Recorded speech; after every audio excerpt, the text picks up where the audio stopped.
Every human used to have to hunt or gather to survive, but humans are smartly lazy, so we made tools to make our work easier. From sticks to plows to tractors, we've gone from everyone needing to make food to modern agriculture with almost no one needing to make food. And yet, we still have abundance. Of course, it's not just farming, it's everything. We've spent the last several thousand years building tools to reduce physical labor of all kinds. These are mechanical muscles, stronger, more reliable, and more tireless than human muscles ever could be. And that's a good thing. Replacing human labor with mechanical muscles frees people to specialize, and that leaves everyone better off, even those still doing physical labor. This is how economies grow and standards of living rise. Some people have specialized to be programmers and engineers whose job is to build mechanical minds. Just as mechanical muscles made human labor less in demand, so are mechanical minds making human brain labor less in demand. This is an economic revolution. You may think we've been here before, but we haven't.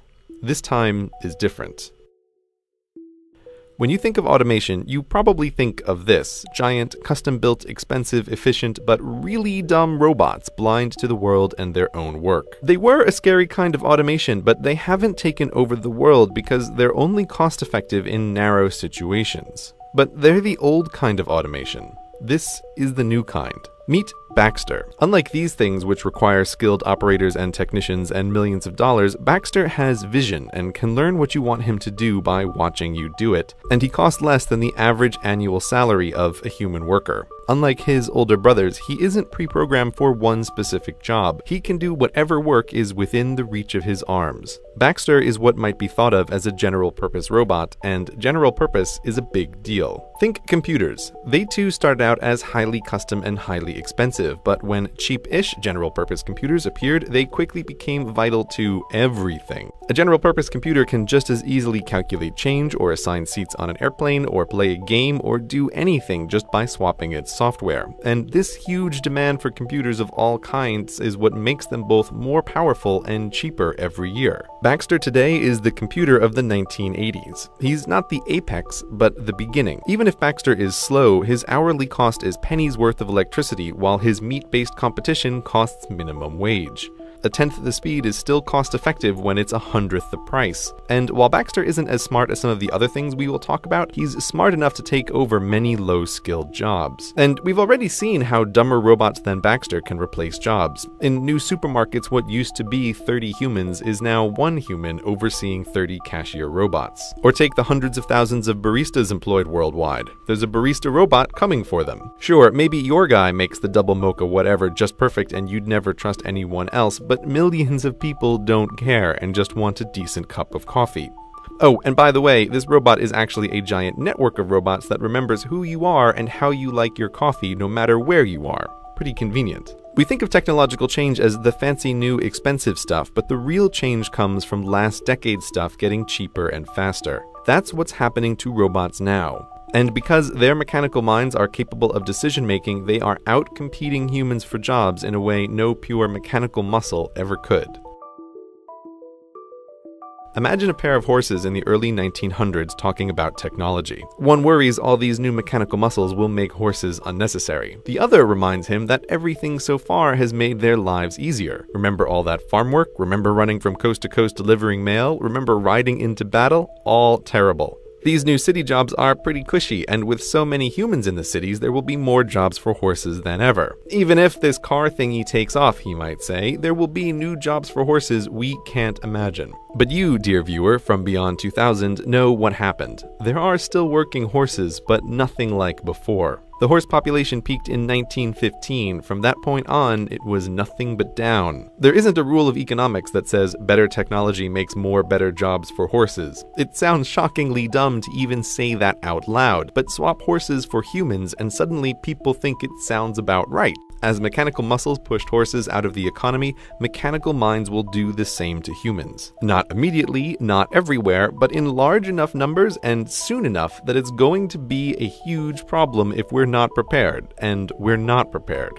You, like the second horse, may look at the state of technology now and think it can't possibly replace your job, but technology gets better, cheaper, and faster at a rate biology can't match. Just as the car was the beginning of the end for the horse, so now does the car show us the shape of things to come. Self-driving cars aren't the future. They're here and they work. Self-driving cars have traveled hundreds of thousands of miles up and down the California coast and through cities, all without human intervention. The question is not if they'll replace cars, but how quickly. They don't need to be perfect, they just need to be better than us. Human drivers, by the way, kill 40,000 people a year with cars just in the United States. Given that self-driving cars don't blink, don't text while driving, don't get sleepy or stupid, it's easy to see them being better than humans because they already are. Now, to describe self-driving cars as cars at all is like calling the first cars mechanical horses. Cars in all their forms are so much more than horses that using the name limits your thinking about what they can even do. Let's call self-driving cars what they really are. Autos, the solution to the transport objects from point A to point B problem. Traditional cars happen to be human-sized to transport humans, but tiny autos can work in warehouses and gigantic autos can work in pit mines. Moving stuff around is who knows how many jobs, but the transportation industry in the United States employs about 3 million people. Extrapolating worldwide, that's something like 70 million jobs at a minimum. These jobs are over. The usual argument is that the unions will prevent it, but history is filled with workers who fought technology that would replace them, and the workers always lose. Economics always wins, and there are huge incentives across wildly diverse industries to adopt autos. For many transportation companies, humans are about a third their total costs. That's just the straight salaries. Humans sleeping in their long-haul trucks cost time and money, accidents cost money, carelessness costs money. If you think insurance companies will be against it, guess what? Their perfect driver is one who pays their small premiums and never gets into an accident. The autos are coming, and they're the first place where most people will really see the robots changing society. But there are many other places in the economy where the same thing is happening, just less visibly. So it goes with autos, so it goes for everything.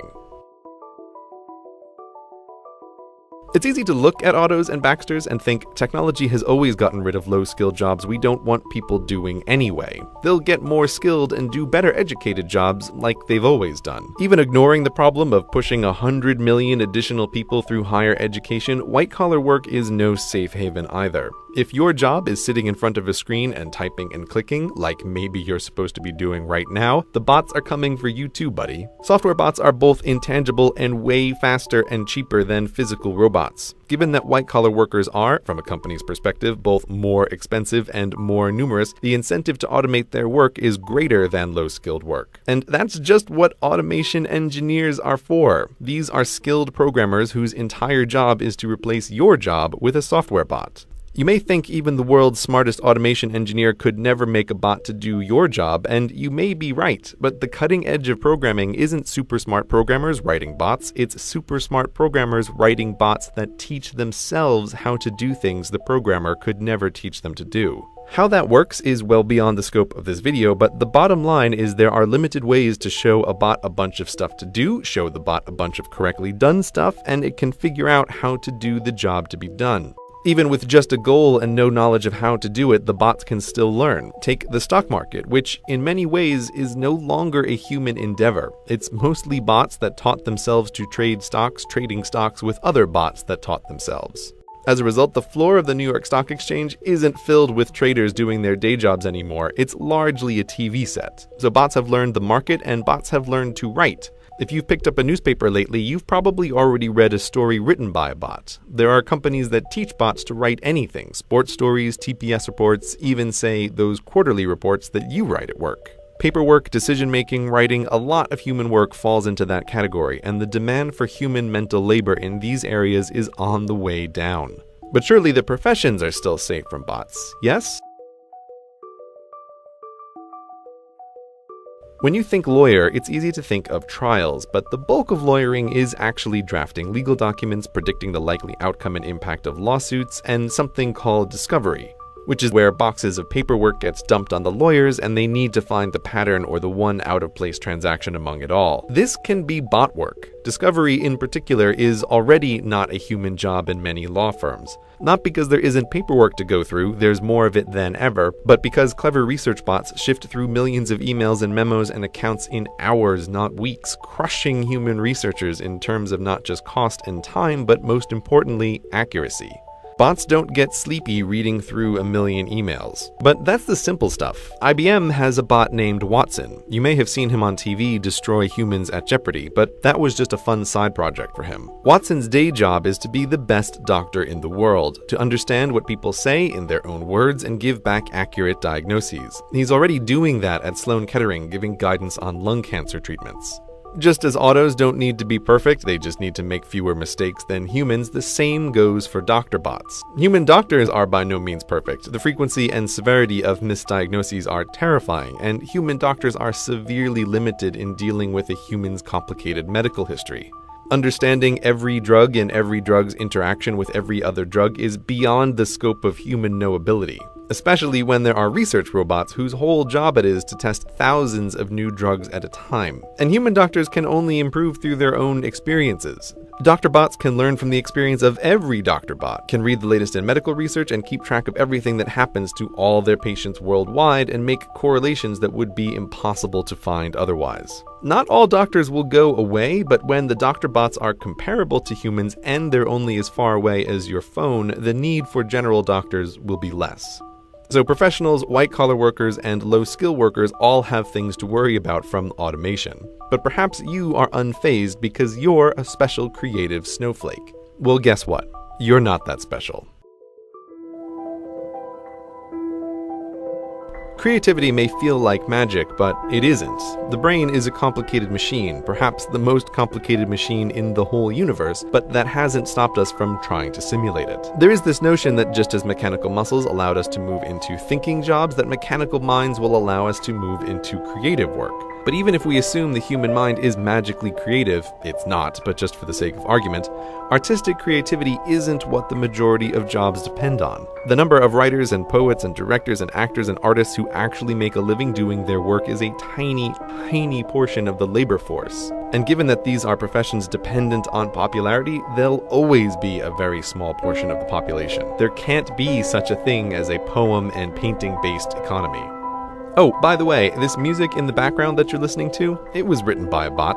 Her name is Emily Howell, and she can write an infinite amount of new music all day for free. And people can't tell the difference between her and human composers when put to a blind test. Talking about artificial creativity gets weird fast. What does that even mean? But nonetheless, it's a developing field. People used to think that playing chess was a uniquely creative human skill that machines could never do, right up until the point they beat the best of us.